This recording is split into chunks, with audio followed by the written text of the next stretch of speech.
Bienvenidos a todos al estudio de la Epístola a los Hebreos. Vamos a estar viendo la unidad número 1. En la semana pasada estuvimos viendo la introducción y el título de esta unidad es El Hijo es superior a los profetas y a los ángeles. Esto va a comprender el capítulo número 1 y parte del capítulo número 2. En base a la densidad y en base a la amplitud tanto de contenido como de conceptos que hay, lo vamos a dividir en dos partes. Por lo tanto, hoy vamos a ver una mitad y la semana que viene daremos la segunda parte. Pero quería introducir la lección de hoy haciendo memoria. Creo que todos podemos hacer memoria cuando hemos visitado una ciudad, cuando hemos visitado un museo, cuando hemos visitado un país, cuando hemos visitado un paisaje hermoso, una zona concreta que teníamos mucho interés en conocer. Sin duda creo que ha cambiado mucho el panorama de lo que esperábamos cuando la hemos podido realizar, sobre todo con visita guiada.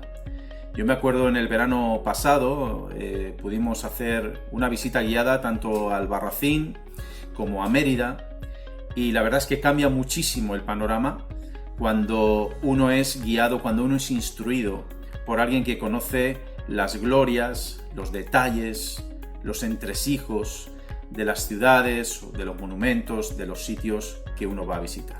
Bueno, de la misma manera el autor de Hebreos va a ser nuestro guía, va a ser el que nos va a introducir en este apasionante conocimiento del Hijo de Dios, por cuanto Él es el mediador de un mejor pacto basado en mejores promesas. Recordamos que en la introducción de la semana pasada dijimos que podíamos cerrar con esa frase lo que sería el estudio, porque es el corazón de la carta a los Hebreos, el mostrar, el dar a conocer las glorias y la excelencia del Hijo de Dios. Y hoy vamos a ver, como digo, el capítulo 1, parte del capítulo 1, y quiero que me acompañes a leer este capítulo 1, lo vamos a leer todos, así que empezamos desde el versículo 1.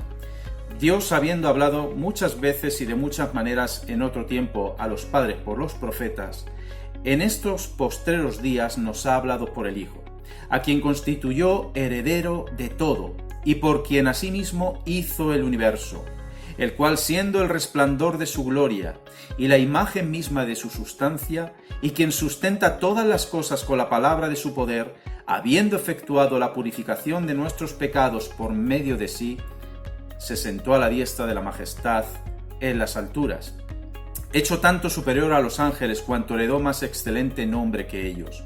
Porque ¿a cuál de los ángeles dijo jamás Dios, mi hijo eres tú, yo te he engendrado hoy y otra vez yo seré al Padre y él me será a mi hijo? Y otra vez cuando introduce al primogénito en el mundo dice, adórenle todos los ángeles de Dios. Ciertamente de los ángeles dice, el que hace a sus ángeles espíritus y a sus ministros llama de fuego. Mas del Hijo dice, tu trono, oh Dios, por el siglo del siglo, cetro de equidad es el cetro de tu reino. Has amado la justicia y aborrecido la maldad, por lo cual te ungió Dios, el Dios tuyo, con óleo de alegría más que a tus compañeros. Y tú, oh Señor, en el principio fundaste la tierra y los cielos son obra de tus manos. Ellos perecerán, mas tú permaneces, y todos ellos se envejecerán como una vestidura. Y como un vestido los envolverás y serán mudados, pero tú eres el mismo, y tus años no acabarán. Pues ¿a cuál de los ángeles Dios dijo jamás, siéntate a mi diestra, hasta que ponga a tus enemigos por estrado de tus pies? ¿No son todos espíritus ministradores, enviados para servicio a favor de los que serán herederos de la salvación? Muy bien, pues el título de la unidad es El Hijo es superior a los profetas y a los ángeles. Hoy nos vamos a estar centrando, como digo, en parte del capítulo 1, no vamos a poder darlo todo, pero nos vamos a centrar en demostrar la superioridad del Hijo de Dios. Lo vamos también a ver, esa superioridad, esa supremacía, no solamente con los profetas, con los ángeles, sino también con personajes pues, que marcan claramente la historia bíblica, como puede ser Adán, como puede ser Moisés, como puede ser Josué. Por lo tanto, hoy nos vamos a centrar en Cristo. Jesús, el Hijo de Dios, es superior a los profetas y a los ángeles. Y el primer punto que tenemos que ver es que el Hijo es la voz de Dios. Y lo tenemos en el versículo 1 diciendo: Dios ha hablado muchas veces y de muchas maneras en otro tiempo a los padres por los profetas, pero en estos postreros días nos ha hablado por el Hijo. Ahora, empezamos nuestro estudio diciendo lo siguiente: Dios es el que ha hablado siempre. Lo vemos desde el Génesis capítulo 1, Dios fue el que habló, Dios fue el que dijo sea la luz, sean los planetas, sean las bestias, es decir, siempre ha sido Dios tomando la iniciativa en cuanto a enunciar, en cuanto a hablar algo. El hombre no es el que habla, sino es Dios siempre el que toma la iniciativa. Y vamos a ir desgranando estos versículos porque son muy importantes. Y lo primero que vemos es que dice Dios habiendo hablado muchas veces y de diferentes maneras. Ahora, ¿qué quiere decir esto? Bueno, cuando la Escritura se está refiriendo a muchas veces, se está refiriendo a muchas partes, a muchas porciones. Y claro, esto lo vamos a ver muy claro, o lo vamos a entender, porque vimos recientemente un estudio del panorama del Antiguo Testamento. Y cuando se está refiriendo el autor de Hebreos de que Dios ha hablado muchas veces, se está refiriendo precisamente a todas esas porciones de la Escritura que tenemos en el Antiguo Testamento. Recordemos que Dios usó a los profetas, Dios usó el Pentateuco, Dios usó los libros históricos, los salmos, es decir, Dios ha ido hablando al hombre, a su pueblo, a lo largo de todas esas porciones que son diferentes por cuanto a su género, en cuanto a su contenido. Unos enfatizan más unas cosas que otros, pero Dios se fue revelando en esos libros usando a esos autores de diferentes maneras. Y por lo tanto, lo que debemos entender es que esa revelación de Dios fue paulatina, fue progresiva. Y también dice de diversas maneras. Ahora, cuando dice de diversas maneras, se está refiriendo que no simplemente fue al dictado, en este caso, o que él le dio en un momento dado a un profeta, a Moisés, por ejemplo, por medio de revelación, sino que Dios ha usado esas diferentes maneras, para revelarse al hombre. No ha sido de una manera única, no ha sido simplemente a través de visiones, no ha sido a través de sueños, sino que, por ejemplo, vemos los tipos, los famosos tipos en el Antiguo Testamento, en el libro de Levítico, vemos todos los tipos del templo, vemos todos los tipos de los sacrificios. Vemos también que Dios se reveló a través de sueños, a través de visiones, hablando cara a cara. Es decir, Dios usó diferentes medios para hablar. ¿Y a quién habló? Bueno, pues el mismo pasaje nos dice que a los padres. ¿Y quiénes eran los padres de los hebreos? Bueno, pues creo que no es difícil deducir que se está refiriendo a los ancestros, a los antepasados de todos estos personajes de la Carta a los Hebreos. Recordemos que la Carta a los Hebreos está dirigida a una audiencia judía, a una iglesia constituida por una mayoría de judíos, y por lo tanto el autor está apelando precisamente al Antiguo Testamento. Lo que vamos a ver en todo momento es una conexión directa del autor de Hebreos con el Antiguo Testamento, y ya lo empezamos a ver. ¿Y cómo les habló o a través de quién les habló Dios? Bueno, aquí dice a través de los profetas. Y sabemos que la Escritura, el propio apóstol Pedro nos dijo que Dios usó a hombres, a santos hombres de Dios, inspirados para traer la revelación. Por lo tanto, vemos que todos esos hombres tenían la inspiración, tenían la visión, Dios se les revelaba directamente, por lo tanto no actuaron de manera propia, por voluntad propia, como dice el propio apóstol Pedro, ninguna profecía es de carácter privado, sino todo lo contrario, eran inspirados, era público, era notorio y venía de parte de Dios. Por lo tanto, vemos que Dios habló de diferentes maneras, muchas veces, cuando decimos muchas veces, diferentes porciones, diferentes partes de la Escritura, los profetas, los salmos, los libros históricos, el Pentateuco, es decir, toda la compilación de obra literaria, de obra histórica que tenemos, profética, sapiencial, todo lo que tenemos del Antiguo Testamento, Dios lo usó para revelarse. Y de diferentes formas. Sabemos que Dios se reveló de diferentes maneras, habló de diferentes maneras a todas estas personas, a todos estos santos hombres de Dios del Antiguo Testamento que recogían, en este caso, la información. Por lo tanto, vemos claramente que Dios habló y Dios habla. Y lo que también quiere remarcar el autor de Hebreos es que ese hablar de Dios, ese revelarse de Dios, era de una manera parcial, era una manera temporal, es decir, todo apuntaba a una revelación final, todo apuntaba a una voz final, y es precisamente lo que estamos viendo, que en los últimos tiempos, en los postreros días, Dios ha hablado a través de su Hijo. Cuando se refiere a los postreros días, tenemos que decir que se está refiriendo a ese final del carácter parcial, del carácter temporal. Es decir, ya ha llegado el momento del cumplimiento final, de la revelación final. ¿Y quién va a ser, en este caso, la persona, el personaje que va a traer la revelación final de Dios? Bueno, pues también lo hemos leído. El Hijo. Se va a centrar todo en el Hijo. El Hijo es el protagonista principal.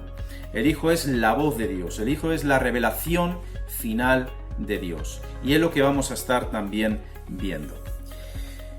Cabe destacar también que el propio Evangelio de Juan dice algo que todos sabemos y que todos creo que podemos entender. Y es que a Dios nadie le ha visto jamás. El propio Moisés, Dios le dijo: no podrás ver mi rostro porque no ha habido hombre que vea mi rostro y pueda quedar vivo. Por lo tanto, sabemos que nadie ha podido ver a Dios y permanecer vivo delante de Él por causa de su santidad. Y sabemos que nadie, en este caso una criatura pecaminosa, puede permanecer ante la presencia de Dios y salir vivo de ella. Por lo tanto, el apóstol Juan dice que a Dios nadie le ha visto jamás, sino que el unigénito ha sido el que le ha dado a conocer. También estamos hablando del capítulo 1 del Evangelio de Juan.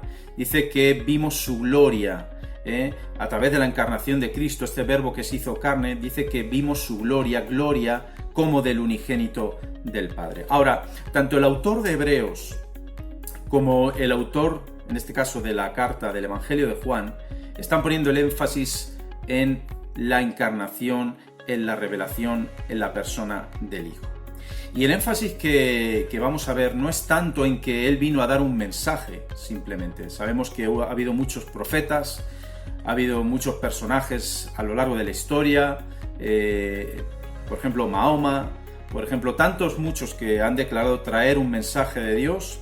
Bueno, la diferencia entre Jesús y todos estos es que Jesús no solamente transmitió el mensaje, sino que vivió, que dio muestras, evidencias de cumplir ese mensaje. Su estilo de vida confirmaba que Él era enviado y la voz final de Dios para estos tiempos. Por lo tanto, Jesús demostró mucho más que el resto que Él era el enviado de Dios, Él era Dios mismo hecho carne. Y como digo, a través de una vida perfecta. ¿Y cómo se supo, cómo se concretó que Él era el enviado, que Él era el escogido, que Él era el mensajero perfecto de Dios? Bueno, vemos a través de su vida, pero muy concretamente centrándolo más en su crucifixión, es decir, en su muerte y sobre todo en su resurrección. Son la garantía, son el sello de que Él era verdaderamente quien decía ser, la voz de Dios, el Hijo de Dios. Y también la manera en que nosotros podemos conocer a ese Verbo encarnado, a ese Hijo perfecto, ¿cómo lo podemos ver? ¿Cómo lo podemos conocer? Bueno, a través de los Evangelios.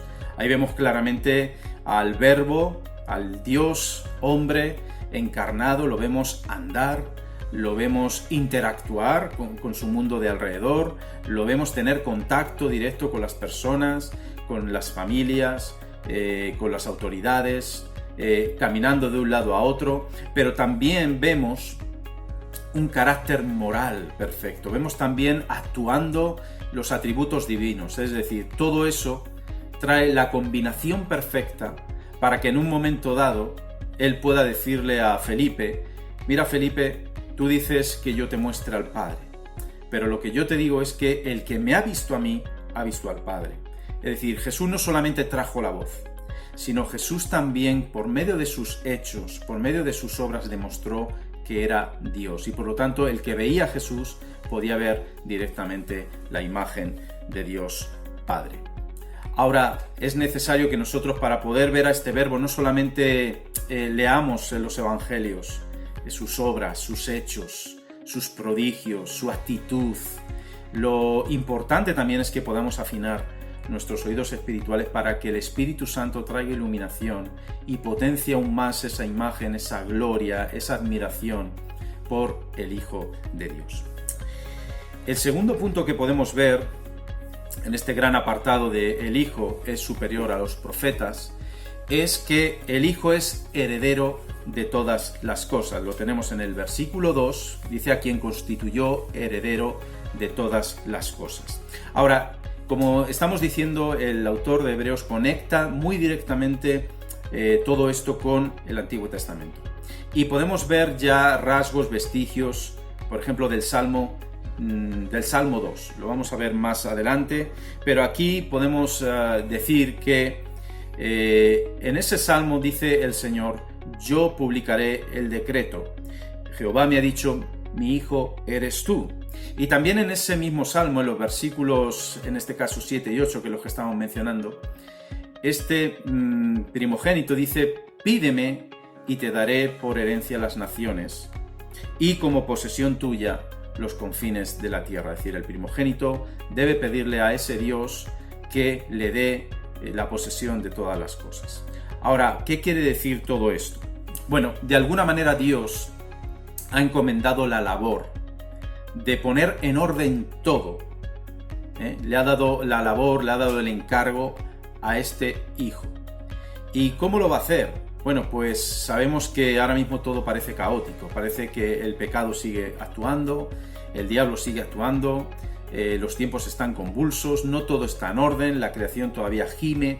Entonces, pero de alguna manera el único que tiene el poder, el único a quien se le ha encomendado la labor de poner orden en todas estas cosas, es al Hijo de Dios. Todo se le ha concedido, todo se le ha puesto bajo su autoridad. Ahora, no sabemos exactamente cuándo Dios lo constituyó heredero. Algunos argumentan que pudo ser en el plan eterno, antes de su despliegue. Otros dicen que es cuando el primogénito entra en el mundo por medio de la encarnación, y otros sostienen que es en el momento de su resurrección, cuando en Mateo 28 él dice: toda potestad me ha sido dada en los cielos y en la tierra. Lo que sí vemos claramente es que es él y solamente él a quien Dios le ha encomendado la labor de llevar todas las cosas hacia un destino final, hacia una perfección final. Tenemos pasajes, por ejemplo, como Colosenses 1:20, que dice que agradó al Padre que en él habitase toda la plenitud y por medio de él reconciliar consigo todas las cosas. También tenemos Efesios 1:10, donde se nos dice que el misterio de la voluntad de Dios es reunir todas las cosas en Cristo, las que están en los cielos y las que están en la tierra. Por lo tanto, vemos que Jesús nuevamente es el encargado, es a quien se le ha comisionado esta obra, el poner todo en orden. También podemos hacer referencia a la promesa que Dios le dio a Abraham, de que sería el heredero de toda la tierra, de todas las naciones. Bueno, es a través de Cristo Jesús que Abraham consigue esa herencia de todas las naciones. Por lo tanto, es en Cristo donde se cumplen todas las promesas de posesión, de perfección final de todas las cosas. El siguiente punto que vamos a ver es que el Hijo es el creador del universo. Lo tenemos también en el versículo 2, dice: y por quien asimismo hizo el universo. Ahora, aquí no se menciona mucho acerca de las interacciones de las personas de la Trinidad, pero lo que sí nosotros sabemos a lo largo de toda la revelación de la Escritura es que el Padre es la fuente, el originador de todas las cosas. Sabemos también que el Hijo es el agente y el revelador del Padre. Y también vemos que el Espíritu Santo es el vivificador. el que da energía, el que da vida a todas las cosas en la creación. Y esto lo vemos muy claramente en Génesis. Vemos que el Espíritu Santo, o cuando Dios, formó al hombre, dice que Dios sopló aliento de vida. Y aquí vemos claramente a las personas de la Trinidad involucradas, pero el que trae la vida, el que vivifica, es, en este caso, el Espíritu Santo. Quiero que me acompañes a Colosenses, capítulo 1, versículos 15 al 20, donde claramente vamos a ver que este Hijo es también el Dios creador de todas las cosas, como estamos sosteniendo. No solamente el Padre, no solamente el Espíritu Santo, sino que también el Hijo es el creador de todas las cosas. Colosenses 1, versículos 15 al 20, dice así: Él es la imagen del Dios invisible, el primogénito de toda la creación, porque en Él fueron creadas todas las cosas, las que hay en los cielos y las que hay en la tierra, visibles e invisibles, sean tronos, sean dominios, sean principados, sean potestades. Todo fue creado por medio de Él y para Él. Y Él es antes de todas las cosas, está hablando de su eternidad, y todas las cosas en Él subsisten. Y Él es la cabeza del cuerpo, que es la Iglesia, Él que es el principio, el primogénito de entre los muertos, para que en todo tenga la preeminencia, por cuanto agradó al Padre que en Él habitase toda la plenitud, ya lo hemos leído, y por medio de Él reconciliar consigo todas las cosas, así las que están en la tierra como las que están en los cielos. Por lo tanto, vemos claramente que Cristo, Jesús, el Hijo, es también el creador de todas las cosas. Pasamos al siguiente versículo, el número 3, y el siguiente punto que vamos a ver es: Él es el resplandor de la gloria de Dios. Ahora, cuando se está refiriendo a la palabra resplandor, tenemos que hacer una diferenciación muy clara, en cuanto, si ponemos una ilustración lo vamos a entender. Sabemos que la luna de alguna manera refleja la luz del sol. Pero ¿cuál es el problema? Que la luna no tiene luz en sí misma, sino simplemente ella recibe una luz y la proyecta. Pero en este caso con Jesús, cuando habla de resplandor, no significa que Jesús no tenga luz propia, sino que el autor está haciendo referencia a que él mismo tiene la esencia divina. Es decir, él tiene, si pudiéramos hablar del sol, él es el sol. Él es parte de ese sol, él tiene todos los atributos, todas las cualidades de ese sol. Pero él, a través de él, podemos ver cómo el sol proyecta sus rayos sobre la tierra, podemos percibir ese calor, podemos percibir algo del sol, pues Jesús de la misma manera proyecta la luz y la gloria del Padre. Pero siendo el mismo Dios, teniendo él la propia luz, pero él obediente al Padre, decide reflejar al Padre. Por lo tanto, en ningún momento está diciendo que Él es algo menos, que es un ser creado, sino todo lo contrario. Él tiene la esencia misma de Dios, pero Él proyecta, es su misión, es su objetivo, venir a dar a conocer al Padre. Ahora, qué bonito, porque también nos vamos a apoyar en el Evangelio de Juan, cuando Él dice que Él es el Verbo.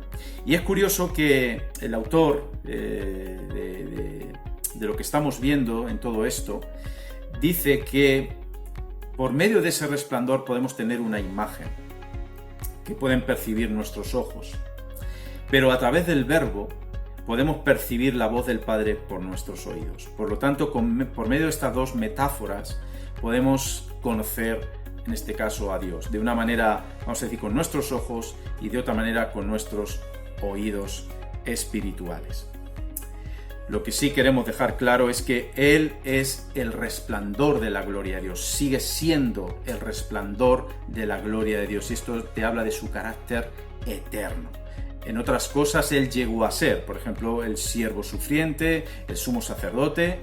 Antes me refiero de su encarnación, Cristo no era estas cosas, sino que fue, en este caso, conseguidas a través de su victoria en la cruz del Calvario. Pero en cuanto a la gloria, en cuanto al resplandor de su deidad, de su divinidad, Él ha sido siempre eterno y consustancial con el Padre y con el Espíritu Santo. El mismo apóstol Pablo nos dirá en 2 Corintios 4:6 que Dios resplandeció en nuestros corazones para iluminación del conocimiento de Dios en la faz de Jesucristo. Es decir, solamente podemos ver al Padre, solamente podemos percibir al Padre, solamente podemos conocer al Padre mirando, en este caso, el rostro de la persona de Jesucristo. También seguimos en este versículo 3, que tiene muchos conceptos, mucho contenido. El siguiente punto es: el Hijo es la exacta representación de la sustancia de Dios. Ahora, aunque aquí dice la exacta representación, aquí en nuestras Biblias dice: y Él es la imagen misma de su sustancia.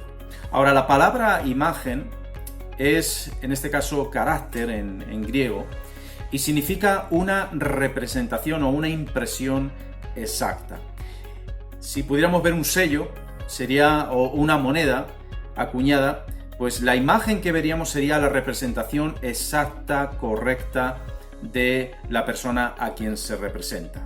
En este caso, Jesús no solamente es una impresión exacta de Dios Padre, sino que Él es el mismo sello, también se podría decir. Él es el mismo sello y al mismo tiempo la imagen. Por lo tanto, Jesús no nos proyecta una imagen indistinta de Dios, sino que nos proyecta la misma imagen, la mismísima imagen de Dios Padre. Sabemos que cuando estemos delante de su presencia sí lo veremos tal cual es, lo podremos ver con nuestros propios ojos, pero a través de Cristo podemos tener una imagen, podemos ver una representación exacta de quién es Dios Padre. Y por supuesto se recalca también que la misma imagen de su sustancia se está refiriendo a que Jesús comparte todos los atributos de la deidad, absolutamente todos, y esto remarca y deja claramente establecido que Jesús es Dios. Tenemos que ver que Jesús viene en una misión de obediencia, en una misión de representante, pero no ha dejado de ser Dios. No ha dejado de ser Dios. Él viene velado en su cuerpo de carne, pero no ha dejado de ser Dios. Y eso es muy importante que lo podamos también entender. El autor de Hebreos se está encargando de marcarlo para que no haya lugar a dudas en todo esto que está exponiendo, y por lo tanto Jesús no dejó de ser Dios, pero vino con una misión mucho mayor que desplegar sus atributos divinos, y es obedecer al Padre, dar a conocer al Padre. En el versículo 3 vemos que el Hijo, también lo leemos, es quien sustenta todas las cosas con la palabra de su poder. Bueno, este verbo, este resplandor, no solamente refleja, no solamente representa al Padre, no solamente es el creador de todo, sino que también se encarga de sustentar todas las cosas, toda la creación. Y esto también lo hemos visto alguna vez. Cuando decimos que Él sustenta la creación, no solamente le da vida, no solamente hace que todo funcione, que todo tenga un equilibrio, sino que lleva esa creación hacia un final y hacia un destino concreto. Es decir, nada, absolutamente nada, escapa fuera de su control. Y eso es muy importante que lo podamos tener en cuenta también en nuestras vidas. Cuando ahora vemos toda esta situación del coronavirus, cuando ahora vemos que esto está conmocionando, que está tambaleando a todas las naciones, bueno, cuando leemos estos pasajes, cuando leemos estas palabras de que Jesús, Cristo, es el que sustenta la creación, esto nos quiere dar a entender que nada se escapa a su control. Y por lo tanto, cualquiera que sea nuestra circunstancia, cualquiera que sea nuestra situación, podemos estar confiados que nuestra vida está en sus manos y que Él la dirige y la lleva hacia su destino y hacia su propósito. Por lo tanto, hermanos, echemos nuestras cargas, echemos nuestros problemas, nuestra ansiedad, no importa lo que podamos sentir, somos humanos, tenemos fallas, tenemos debilidades, tenemos dudas, pero hermanos, Dios, en este caso Cristo, sustenta nuestras vidas. Él lleva nuestras cargas. Por lo tanto, echemos toda nuestra ansiedad sobre Él y confiemos en que Él tiene un destino y un propósito adecuado, perfecto. Nosotros no lo vemos, no lo entendemos, pero Él sí sabe hacia dónde conduce toda esta situación. Por lo tanto, confiemos, en este caso, en nuestro Dios. Ahora, ¿cómo sustenta Él la creación? Bueno, dice por la palabra de su poder. Y en este caso se está refiriendo a los decretos, a los mandatos que Él ha establecido. Y esos son firmes, su palabra es firme en los cielos. Es decir, lo que Él ha dicho se hará. nadie le podrá hacer frente, nadie le podrá frustrar su consejo. Por lo tanto, Él, con los decretos, que en este caso con su autoridad, con lo que Él ha establecido, llevará a buen puerto toda la creación. Dice la Escritura también en el versículo 3 que el Hijo es el purificador de nuestros pecados. Es decir, habiendo efectuado la purificación de nuestros pecados, por medio de sí se sentó a la diestra de la majestad de las alturas. Ahora, cuando esta frase es vital, habiendo purificado nuestros pecados, y la consecuencia es después, viene después, y es que Él se sentó a la diestra de la majestad de las alturas.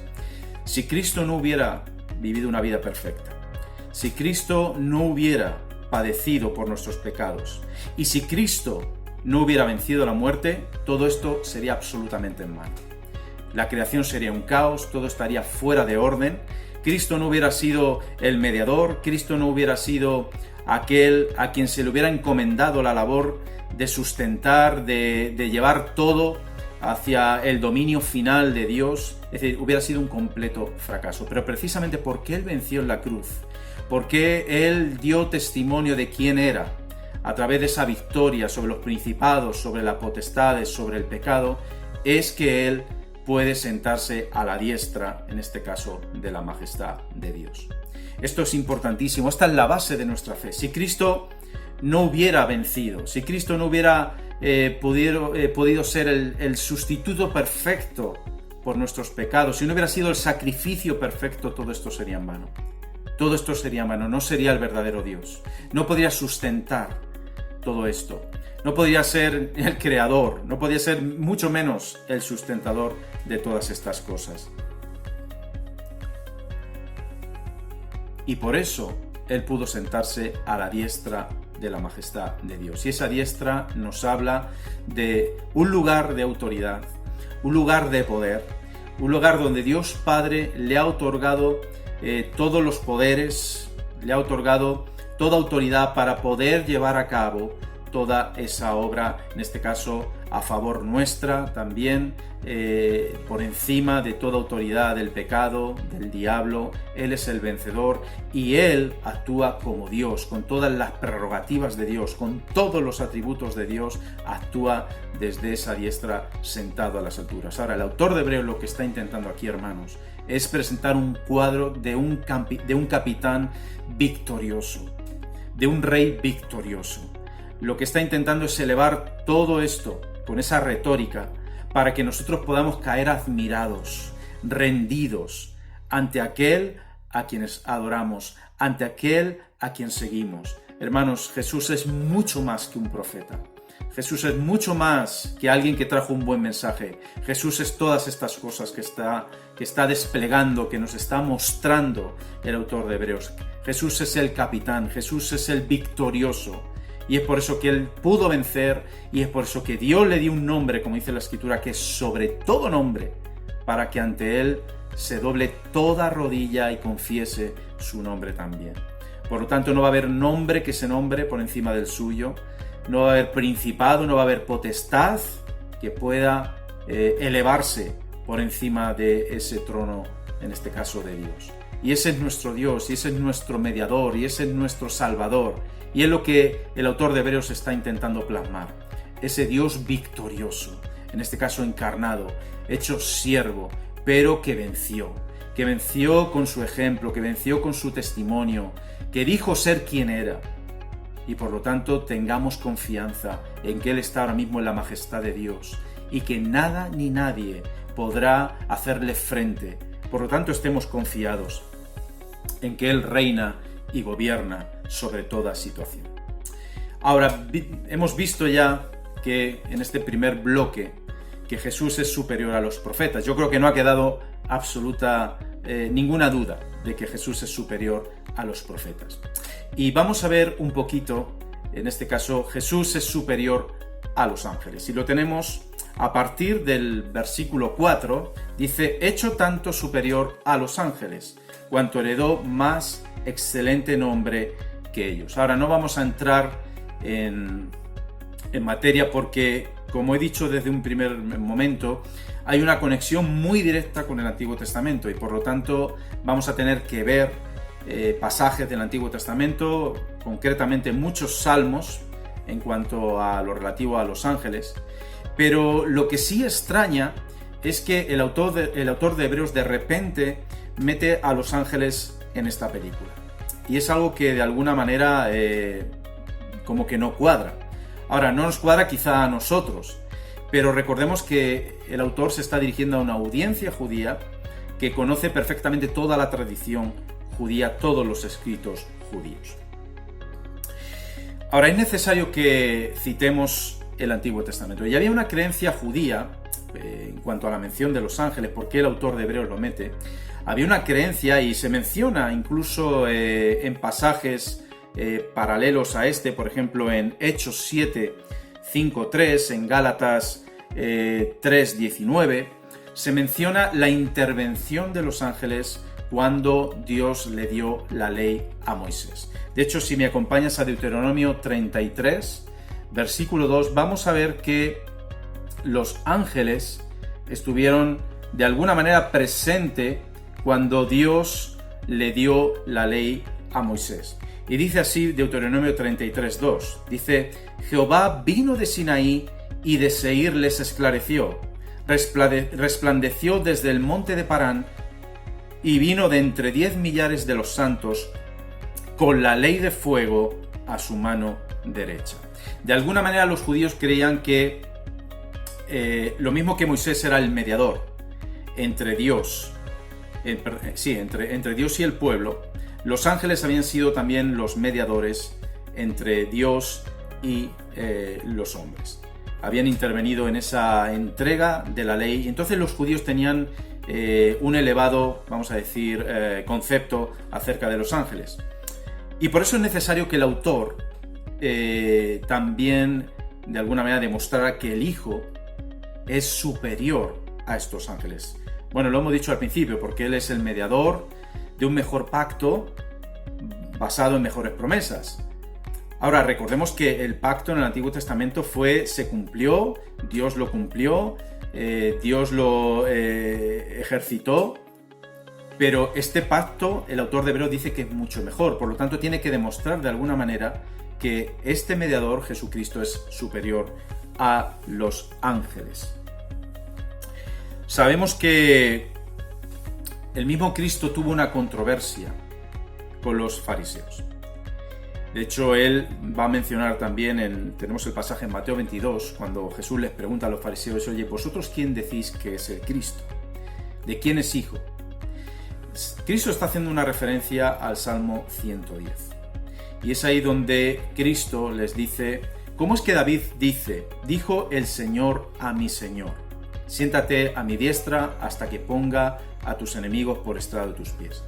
De alguna manera Cristo sabía que el concepto lo tenían errado en cuanto al Mesías, al ungido, encarnado, hecho un siervo, hecho hombre. No tenían claro que el Mesías, por un lado, era el Dios verdadero, pero por otro lado también tenía que ser alguien humano, descendiente del rey David. Por lo tanto, les plantea esta cuestión. Y el autor de Hebreos está haciendo exactamente lo mismo, porque no lo tenían absolutamente claro todo esto. Y lo que Cristo y el autor de Hebreos les está mostrando es que este hijo de David no solamente es algún descendiente humano, sino que es el Dios creador de todas las cosas, incluso también de los ángeles, de todas las cosas que existen, tanto vamos a decir espirituales, visibles, no visibles. Algo que se me ha escapado en el versículo 2 en cuanto a la palabra universo, y ya lo hilo en cuanto a que Jesús es el creador de todo esto. Cuando leemos en el versículo 2 a quien constituyó heredero de todo y por quien asimismo hizo el universo, la palabra universo significa edades, tiempos. Ahora, no solamente lo podemos ver desde un punto de vista cronológico, desde el punto de vista del cronos, sino que cuando se habla de universo se está refiriendo tanto al tiempo, pero también al espacio y también a la materia. Se está refiriendo a todo, absolutamente todo. Se está refiriendo a las edades, a las épocas, a todo lo creado en el universo, la materia física, como he dicho, el tiempo, pero también todos los acontecimientos que han ido ocurriendo a lo largo de la historia. Dios, Jesús, es el protagonista de toda la historia, de todo el universo, si lo podemos decir así, de todas las edades, de todas las eras, de todos los tiempos, con sus diferentes acontecimientos, con la creación del mundo espiritual, con la creación del mundo natural. Es decir, Cristo es el protagonista de la historia. Y de alguna manera es lo que también está intentando demostrar aquí, que Cristo es superior a los ángeles. Por mucho que el antiguo pacto fuera estable, fuera ejecutado por Dios, pero Cristo es mucho mejor que esos ángeles porque Él es el mediador, y vamos a ver también que Él es el ejecutor de todo ese nuevo pacto.